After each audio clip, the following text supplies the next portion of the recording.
I saw this as the John Gruden thing continues to be discussed. If you were listening at the top of the hour, Dan Byer played for you a cut of Mike Mayock and what they're going to do in terms of transitioning. We got Mark Davis, the owner. We got Jeff Fisher, who, of course, there was a reference to the Rams only selecting Michael Sam because of the pressure by Roger Goodell for them to select the Missouri product, who, of course, was the first openly gay player drafted in the NFL.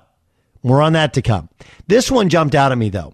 The Tampa Bay Buccaneers have advocated for purposeful change in the area of race relations, gender equality, diversity, and inclusion for many years. While we acknowledge John Gruden's contributions on the field, his actions go against our core values as an organization. Therefore, we will no longer continue to be a member of the Buccaneers Ring of Honor. Okay, so here's what I did when I saw this story, and stick with me here if you think this is too much. I went and I looked up other Buccaneers who are in the Ring of Honor. Right, that's what I thought was most important because, look, Derek Brooks is as good a human being as I know, but there are other guys who have had their own issues. Most notably, Warren Sapp. Right, Warren Sapp was honored, and he's had several off-the-field issues during his post-NFL career. Were there any issues of race or gender or misogyny or, being anti-homosexual? No. Okay, and we've had Warren on the show, and he's a delightful, huge personality, but he's got some demons as well. And I think here's my biggest thing with the honorary Ring of Honor. John Gruden came over and Tony Dungy had built a team and they hit the ceiling in the NFC championship game and he broke them through, and not only did he beat them, but they traded for him, and then he beat his old team in the Raiders. He called South Florida home and called Tampa home even after he was fired by the Tampa Bay Buccaneers. And for the most part, never really uttered a bad word about the Glazers, who then owned the football team. We're in the same place where nothing about what he said is acceptable or is cool, even if you go back 10 years ago. But did he, during his time in Tampa, ever once pass over one player for another player because of the color of his skin or because of the sexual orientation? The answer is no. So we're ciphering through 10-year-old emails to take him out of a Ring of Honor that was earned 20 years ago? Is that what we're doing? This is the exact point I made yesterday, which is I don't think anyone argues, at least I'm not arguing, that John Gruden was right for what he said. I don't think anyone argues, and I would argue, that you had to at least suspend him and think about firing him because of many of the comments.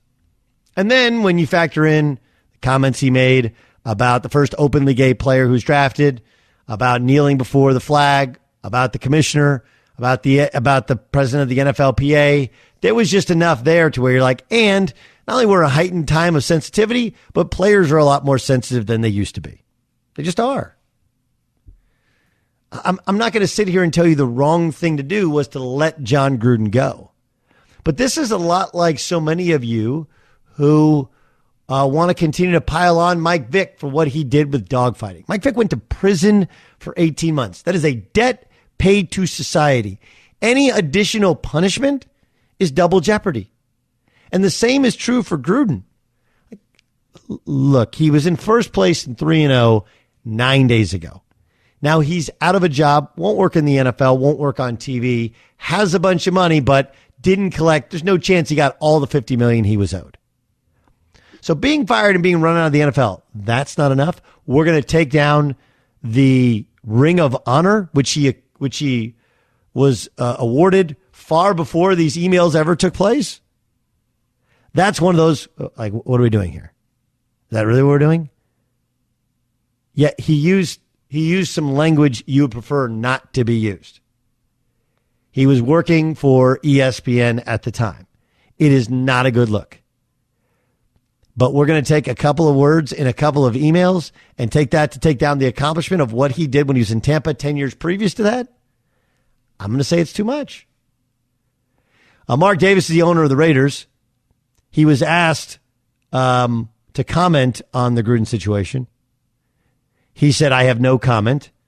And then he said, ask the NFL. They have all the answers. That sounds like Mark Davis is like, I'll handle it. I'm figuring out. And they're like, no, you're not. Fire this guy. Part of the emails, and this appeared on Twitter, was Michael Sam. There was pressure from the commissioner's office to draft Michael Sam with the St. Louis Rams. Jeff Fisher responded on Twitter. Michael Sam was the SEC co-defensive player of the year in 2013. We selected him in the 2014 NFL draft based upon his defensive production and pass rushing skill set on the field. Sexual orientation would never or should never play a part in decision making. Well, that sounds really good, but what's the reality to it? The reality to it is, was there pressure from the commissioner to draft Michael Sam specifically in the 7th round when he continued to fall in the draft? That we don't have answered right now. Jeff Fisher's like, nah, never played a factor. Here's Kyle Shanahan, who was first hired by John Gruden in Tampa, talking about his time with Gruden. I think it's a lesson for everybody. Not just people in sports, but it's not okay to think those things, and it's definitely not okay to say those things. And when you're in the limelight and stuff, whether it's sports or anything else, but when more people know you, there's a little more responsibility to that.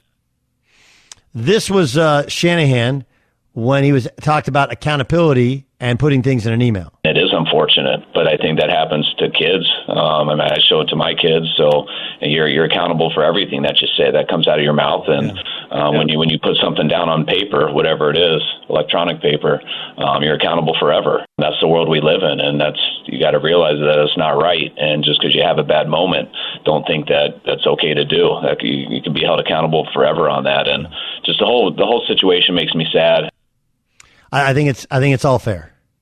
That's a completely fair commentary. And again, this is not me sitting here defending John Gruden.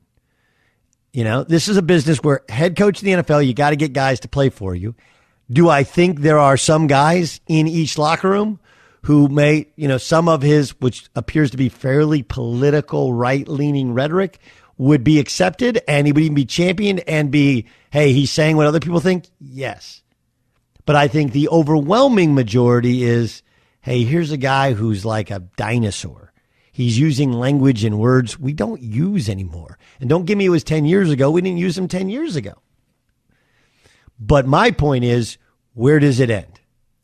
Where do we draw the line? Where do we say enough? The political parallel is, should police be held accountable for the actions of, brutality? Absolutely. Should we defund the police department? Absolutely not, right? Like, we go to this next level, which it doesn't actually call for. Firing John Gruden, he lost at least $25 million, if not more. He'll never coach in the NFL. He's not going to broadcast in the NFL again either. That's not enough. How much blood is enough?